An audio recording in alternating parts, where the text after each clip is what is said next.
இந்த ஈஸியான டிப்ஸை ஃபாலோ பண்ணுங்கள். இதை ஒரு தடவை கஞ்சிக்கு தொட்டுக்கையாக செஞ்சு பாருங்கள். ஒரு பவுலில் கொஞ்சமாக ராகி மாவு எடுத்திருக்கேன். இதோட கொஞ்சமாக சோம்பு சேர்த்துக்கலாம்.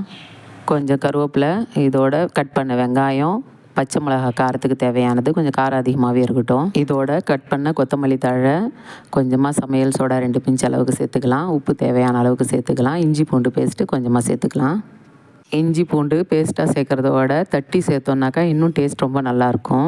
லேசாக தண்ணி தெளித்து இந்த மாவு போட்டிருக்கிற வெங்காயம் எல்லாமே கலந்து வர மாதிரி தண்ணி தெளித்து பிசைஞ்சு எடுத்துக்கலாம். நல்லா கிறிஸ்பியாக வேணும்னாக்கா அந்த வெங்காயத்தில் இருக்கிற தண்ணியோடு அப்படியே பெசரி எடுத்துகிட்டு போட்டோன்னா நல்லா கிறிஸ்பியாக மொறுமொறுன்னு கிடைக்கும். இதை ஒரு வடை சட்டியில் மிதமான சூட்டில் பொரித்து எடுத்துக்கலாம்.